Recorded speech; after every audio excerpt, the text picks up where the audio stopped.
My name is Bill Rafus. I'm a volunteer at the Saskatchewan Railway Museum, and I'm also a member of the Board of Directors. The Saskatchewan Railway Museum was established in 1990, just outside of Saskatoon.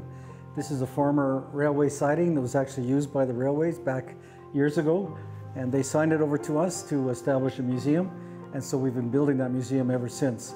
That's what, 34 years I think we've been in existence, and I'm one of the volunteers who works here. The collection was acquired through a number of means. Primarily the railways donated the equipment and the rail cars to us. Some railway workers also had some memorabilia that they donated to us, and so generally by way of donations, either from the railways or from individuals. Maintaining the museum is a big job. It's an outdoor museum, as you can tell, and so the climate has a big impact on the collection here.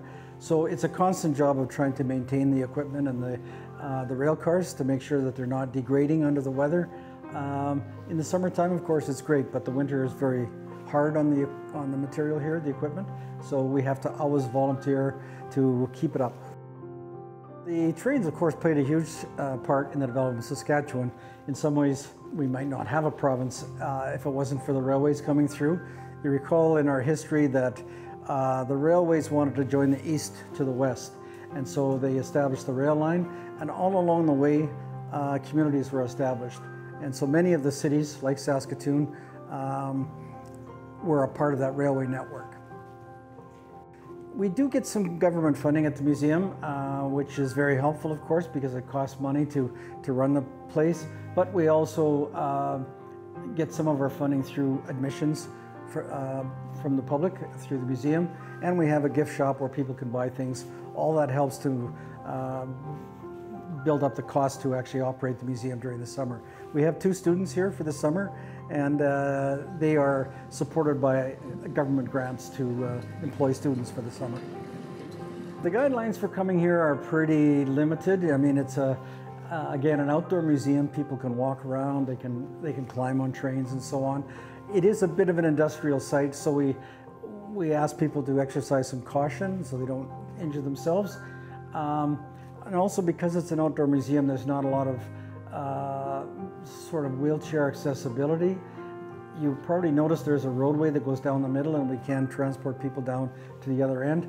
But again, it is an outdoor museum and an industrial site, and so people should be careful when they come here, wear appropriate footwear, for example. But other than that, they can climb on trains and just have fun. And that's really why people come here. They come to have fun. A lot of them have memories of trains going through their community, or like today, they're small children. They're very interested in the fact that we have trains even. And so that's a big part of our operation, is to try to teach a little bit about railway history to the people who come here, and that's our mission, basically. So we are open to the public, again, on the weekends, on long weekends. People can come, they pay an admission fee, and they can take a tour through the museum. We also do tours, so people can contact us in advance for a group, and we will help to escort the group through the museum as well. So you saw today we had a group of 60 students and their teachers, and we helped take them through the museum. You can find us on all sorts of social media. We have a Facebook page, we have a website, saskrailmuseum.org. We have a YouTube channel, we have an Instagram channel. So if you put our name into any of those channels or media outlets, you'll be able to find more about us.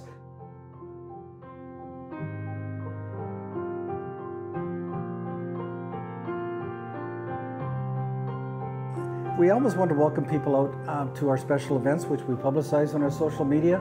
And just so you know, coming up, there's a Canada Day special event here, and there's also one on the August long weekend. We'll have a food truck, and we hope to have a mini train running and some other special events. So if you're looking for a special time to come out here, check the long weekends. That's usually where there's something special to do.